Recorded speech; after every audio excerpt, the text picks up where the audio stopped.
2020 ശേഷം 21 ആ സമയത്താണ് നിങ്ങൾ യാത്ര ചെയ്യുക, യാത്ര ചെയ്യുന്നതിലൂടെ നിങ്ങൾ ഇത് നേടും അത് നേടും എന്നൊക്കെ പറഞ്ഞ കുറച്ച് റീലൊക്കെ ഉണ്ടായിരുന്നു.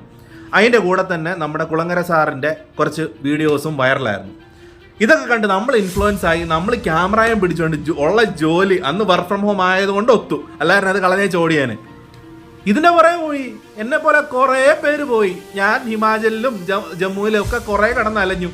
അവിടെ എല്ലാം കുറേ മലയാളികളെ ഞാൻ കണ്ടു. അവരെല്ലാം ഈ റീലുകളൊക്കെ കണ്ടിട്ട് അവിടെ എത്തിയതാണ്. സൈക്കിള് തല്ലിക്കൂടെ നടക്കുക മണാലി കൂടെ. സൈക്കിള് കേരളത്തിൽ നിന്ന് സൈക്കിൾ ഓടിച്ച് വന്നതാ. ഭയങ്കര ക്ഷീണിച്ചലഞ്ഞ് കഷ്ടപ്പെട്ടാണ് അതിൽ നടക്കുന്നത്. ഒന്നുമില്ല, ജസ്റ്റ് തുടങ്ങി വെച്ച ഒരു യൂട്യൂബ് ചാനലുണ്ട്, 50-100 സബ്സ്ക്രൈബേഴ്സ്. 3 നേരം ഭക്ഷണം കഴിക്കാൻ കൈ പൈസ ഇല്ല. പാഷന്റെ പുറകെ ഉണ്ടാക്കാനാ പറയുന്നത്. പാഷന്റെ പുറകെ ഉണ്ടാക്കിയിരുന്ന നമ്മുടെയൊക്കെ സാഹചര്യമൊക്കെ ഇങ്ങനെ ആവുമോ? പാഷനും കൊണ്ട് വരുമാന മാർഗം ഉണ്ടാകുന്ന വളരെ ചുരുക്കം ആൾക്കാരേ ഉള്ളൂ. ബാക്കി എല്ലാവരും ഇഷ്ടമില്ലാത്ത ജോലികളൊക്കെ ചെയ്യുന്നതാണ്. പാഷൻ തുടർന്നോളൂ, പക്ഷെ നമുക്കൊരു വരുമാനം, സോഴ്സ് ഓഫ് ഇൻകം അത് വേണം.